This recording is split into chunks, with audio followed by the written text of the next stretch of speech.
bonjour à vous quatre. On est heureux de vous recevoir ici dans le cercle des anciens combattants de Courbevoie. Ce cercle donc regroupe les associations. Nous sommes au nombre de 13. Ce cercle nous est, alloué, encore c'est un bien grand mot, gratuitement par le maire de Courbevoie.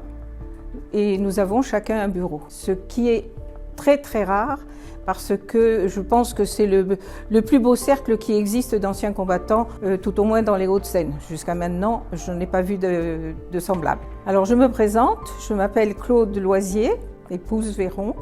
Je suis présidente de la 626e section de la Société nationale d'entraide de la médaille militaire et je suis également présidente de l'UD 92, c'est-à-dire des Hauts-de-Seine, pour la même société. Aujourd'hui donc, vous nous avez demandé de vous présenter les missions de la SNEM, ce qu'elle représente. Vous nous avez aussi demandé de vous faire un petit historique sur la médaille militaire. Bien, je crois qu'on peut commencer.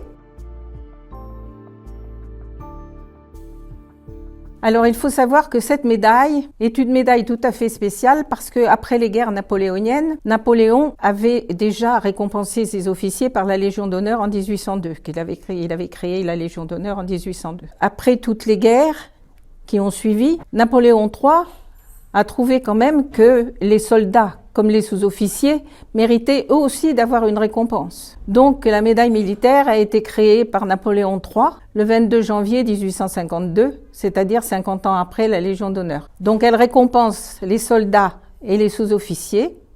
C'est la plus haute distinction qui leur est donnée d'ailleurs. Mais également, elle peut être aussi concédée aux généraux et maréchaux, mais à condition qu'ils aient combattu devant l'ennemi. Et pour eux, c'est la plus haute distinction.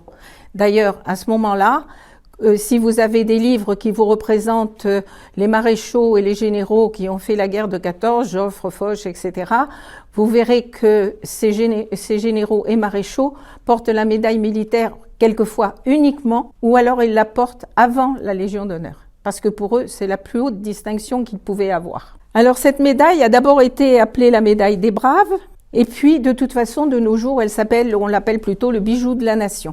Parce que justement, elle a cette spécificité de ne pas avoir de grade, comme la Légion d'honneur. La Légion d'honneur, vous savez qu'elle a plusieurs grades dans l'ordre, c'est-à-dire d'abord chevalier, officier, commandeur, et après vous avez grand officier, grand croix, qui sont des dignités, enfin, etc. Celle-ci n'a aucun grade, c'est-à-dire que tout le monde se trouve à égalité, quoi qu'il ait fait. Alors elle se porte dans le protocole et dans l'ordre de préséance. Vous avez d'abord la Légion d'honneur, ensuite vous avez la médaille militaire et vous avez l'ordre national du mérite. Bien souvent, beaucoup de personnes pensent que l'ordre national du mérite vient après la Légion d'honneur, ce qui est absolument faux. De toute façon, il faut savoir que la Légion d'honneur et l'ordre national du mérite sont concédés aussi bien pour des services militaires que pour des services civils. Or, la médaille militaire, elle n'est concédée uniquement que pour des services militaires. Et pour avoir cette médaille, il faut quand même avoir, soit combattu, soit des blessures, soit avoir servi pour des missions exceptionnelles. On ne donne pas une telle récompense comme ça trop facilement. Au départ, Napoléon III, déjà, a décoré en 1859, 2 femmes. Alors, il s'agissait de 2 cantinières. Il s'agit de Madame Rossini née Barbé, Marie-Jeanne. Elle était au régiment de Zouaves de la Garde. Et vous avez Madame Timorot, née Dagobert, qui était également du 2e régiment de Zouaves. C'était 2 cantinières. Elle est donc décernée par le président de la République sur proposition du ministre de la Défense. Alors, à la Première Guerre mondiale, il y a, comme je vous l'ai dit tout à l'heure, beaucoup de généraux et maréchaux qui ont participé à cette guerre devant l'ennemi et combattu devant l'ennemi, qui ont été justement décorés de la médaille militaire. Vous avez Gallieni, Joffre, Foch, Lyoté. Vous avez ensuite, en 40, vous avez de l'Arc de Tassigny, Leclerc, Juin, Koenig. Vous avez certains étrangers, comme le général Pershing, Montgomery, Eisenhower, Churchill, Roosevelt. Alors, de 1859, où les premières femmes ont été décorées, Jusqu'à nos jours, il y a à peu près 10 000 femmes. Donc, c'est pas beaucoup par rapport aux hommes, mais enfin bon, petit à petit, le nombre commence à augmenter. Les femmes participent davantage même au combat. Elles vont en opération extérieure avec les OPEX. Donc, il est naturel absolument qu'on les récompense comme les hommes. Pendant la guerre 14-18, il y en a eu 950 000, pardon. Et la plupart à titre posthume. Ensuite, en 39-45, il y en a eu à peu près 30 000. Pour l'Indochine, 12 000. Pour l'Algérie, 38 000. Et aussi, vous avez certains régiments qui ont combattu devant l'ennemi, mais qui ont eu beaucoup de tués et qui ont combattu vraiment très vaillamment. Et avec les pertes qu'ils ont eues, vous avez 10 régiments qui ont été décorés, dont la 3e compagnie du 1er régiment de chasseurs parachutistes au Liban, qui avait eu 58 tués à l'époque. Alors justement, après toutes ces guerres napoléoniennes, il y a pas mal, comme je vous l'ai dit tout à l'heure, de décorés de la médaille militaire. Et donc, ils se regroupent en petites, disons, ce ne sont pas complètement encore des associations, ce sont des petites amicales. Et entre eux, ils s'entraident, donc ils font un genre de petite mutuelle de prévoyance pour pouvoir aider les veuves, les orphelins, etc. Ils commencent également à y en avoir qui se forment en province, dans les dom-toms, même à l'étranger. Et elles deviennent de plus en plus importantes. Et en 1904, la Société nationale s'appelle la Société nationale Les Médaillés militaires simplement. Elle ne s'appelle pas encore comme nous maintenant. Petit à petit, elle s'agrandit. Elle va avoir plusieurs orphelinats. Elle sera,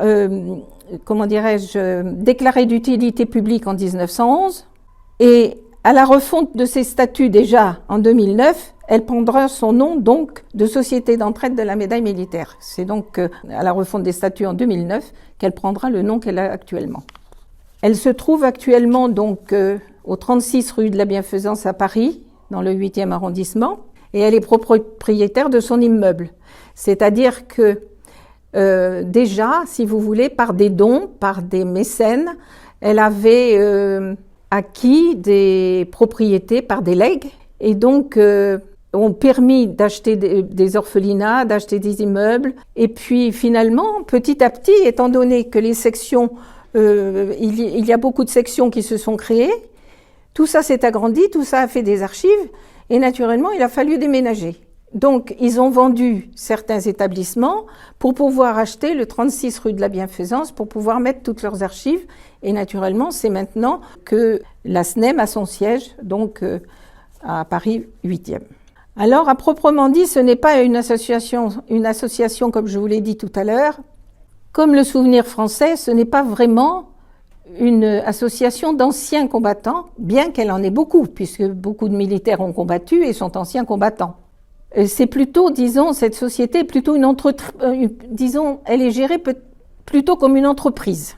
Elle a un président général qui est assisté par des administrateurs, et il y a aussi du personnel civil qui est donc directrice du secrétariat, secrétaire, assistante de trésorier, etc.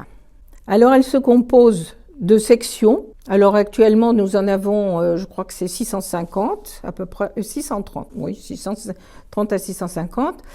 Et ces sections sont généralement regroupées en unions départementales.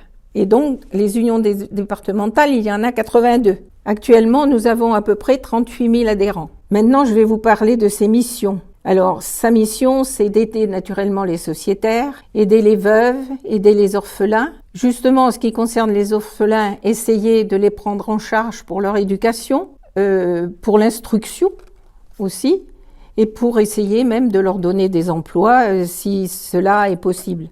Nous avons aussi des secours d'urgence, par exemple lors de décès, lors de naissance même, parce que vous avez des gens qui sont pas très très fortunés. Et nous occupons aussi des blessés.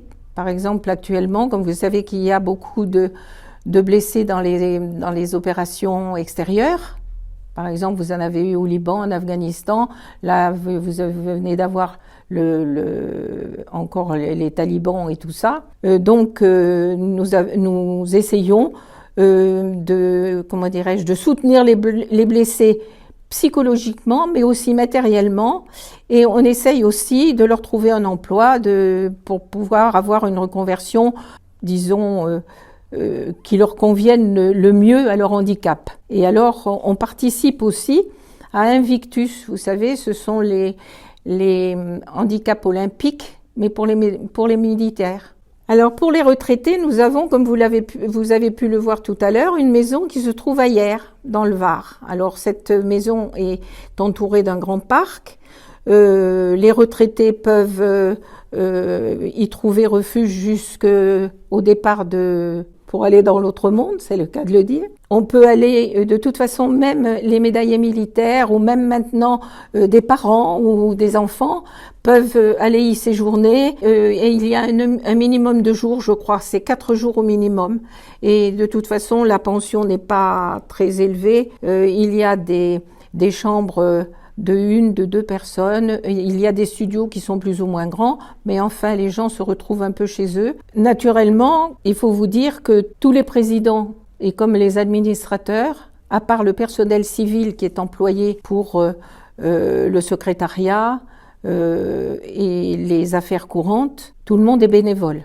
Et donc, pour ces bénévoles, naturellement, il existe aussi des récompenses parce que chaque effort mérite récompense et donc vous avez des décorations, des récompenses associatives. Vous avez donc juste la médaille de bronze, la médaille de vermeil, la médaille d'argent d'abord, vermeil et la médaille d'or, qui sont justement des grades comme dans la Légion d'honneur pour récompenser de vos mérites selon le travail que vous faites, que vous assumez même au sein de la société. Après, donc, tout ce que je viens de vous dire, il y a aussi des devoirs. Naturellement, on a des droits, mais les devoirs, on les oublie souvent. Mais par exemple, en ce qui concerne la SNEM, nos devoirs, c'est justement de resserrer les liens et aussi, puisque c'est la médaille militaire, de faire rayonner cette médaille militaire un peu partout, que ce soit en France ou à l'étranger. Donc, pour cela, eh bien, il faut arborer nos drapeaux, donc vous les avez derrière. Les drapeaux de la médaille militaire, ce sont les 3 premiers que vous voyez là. Ah oui, il y en a 4 même. Vous voyez, on est très gâtés ici. Et donc, nous avons des porte-drapeaux. Donc, nous avons un porte-drapeau chez nous ici, qui est un porte-drapeau officiel, qui est un ancien harki. Et nous avons aussi des porte-drapeaux, donc pour les autres associations. Et si jamais vous en avez un qui est indisponible, parce que ils ont à peu près tous plus de 80 ans, donc quelquefois, naturellement, ils ont des petits soucis de santé, et donc les uns et les autres peuvent se remplacer, et il y a une très bonne entente, et je les félicite d'autant plus, et ils sont d'autant plus méritants qu'ils sont là par tous les temps. Qu'il pleuve, qu'il vente, qu'il fasse très chaud, ils sont toujours là, ils sont toujours présents. Alors tous les ans, le premier mercredi de novembre, nous allons dans la cour Vauban aux Invalides pour nous recueillir devant le monument aux morts des médaillés militaires. Alors maintenant, avec le Covid, évidemment, c'est très très restreint. Et même pour les autres cérémonies également, c'est un peu embêtant, mais enfin bon, qu'est-ce que vous voulez? On est obligé. Donc, comme c'est notre devoir, on est obligé d'obéir. Nous avons aussi, naturellement, puisque vous allez demain au ravivage de la flamme, toutes les sections, à peu près tous les ans, vont au ravivage de la flamme. Quelquefois, nous avons des élèves qui se joignent à nous. Comme vous, demain, vous allez vous joindre donc à notre section. Et en ce qui me concerne, ici, à la 626e section, depuis pas mal d'années, plus de 5 ans maintenant, je vais à l'école Sainte-Geneviève de Courbevoie pour faire un exposé, soit sur la guerre de 14-18 puisque c'est leur programme, que ce soit sur la médaille militaire ou l'Arc de Triomphe, puisque ensuite de l'exposé, je fais comme vous, nous les conduisons à l'Arc de Triomphe. Et ce sont des élèves de CM2 et de CM2. Alors, pour vous parler toujours de la SNEM, elle n'a aucune subvention de l'État. Donc, elle vit uniquement des legs qu'elle peut recevoir. Elle vit des cotisations de ses adhérents. Les adhérents font aussi quelquefois des dons, évidemment, selon leurs possibilités. Et puis, elle peut aussi faire des œuvres de charité, donc des tombolas. Donc, elle vit en fait sur ce qu'elle gagne. Alors, nous avons également des partenaires. Nous avons en partenaire l'Ordre national du mérite et surtout l'association d'André Maginot. André Maginot, tout le monde connaît l'Annie Maginot. Nous avons Saint-Mexan-l'École, nous avons la gendarmerie, puis nous avons aussi ici, mais je pense aussi ailleurs, les pompiers de Paris. Les comités de la Légion d'honneur et de la SNEM se sont également rapprochés. La Légion d'honneur et puis la médaille militaire s'est beaucoup rapprochée depuis un certain temps. Donc d'ailleurs ici, lorsque nous avons nos assemblées générales, nous invitons la Légion d'honneur, l'Ordre national du mérite. En principe, nous invitons même tous les autres présidents des associations de façon à former une unité ensemble et disons une osmose et puis montrer l'exemple à la jeunesse de façon qu'ils fassent perdurer le devoir de mémoire pour les anciens qui ont combattu, qui ont laissé leur vie de façon que nous ayons aujourd'hui notre liberté. Alors la médaille militaire est une décoration nationale, comme la Légion d'honneur, l'Ordre national du mérite. Les autres, ce sont des ministériels, et puis vous avez aussi les médailles d'association. Les médailles officielles et nationales se portent à gauche, les autres, c'est-à-dire en récompense, les médailles et les récompenses d'association se portent à droite. Alors vous avez beaucoup de généraux et de maréchaux de 14-18 ont dirigé la SNEM avant qu'elle ait ses nouveaux statuts en 2009, comme je vous ai dit tout à l'heure. Nous avons aussi donc une revue de la médaille militaire. Il fut un temps justement où il n'y avait pas encore cette société qui avait été créée. Il y avait quand même des petits bulletins pour informer les militaires qui se regroupaient en petites associations amicales. Et maintenant, nous avons une revue qui paraît tous les trimestres où on peut écrire un article sur une bataille. On peut aussi écrire des articles sur des personnalités vraiment qui ont eu des services militaires exceptionnels. Par exemple, nous avons ici un ancien légionnaire qui a été à Dien Bien Phu, qui a fait Dien Phu, qui s'est évadé 3 fois. Nous en avons un autre qui a 104 ans, qui a fait Monte Cassino, qui a fait 3 séjours en Indochine, qui s'était évadé en 40 de Dijon parce qu'il s'était fait prendre quand il s'était engagé pour la Deuxième Guerre mondiale. Il a fait aussi le débarquement en Provence. Il a 104 ans. Alors vous voyez, nous avons des doyens, comme on peut dire. Et donc, on peut écrire effectivement beaucoup d'articles sur leurs états de service vraiment exceptionnels.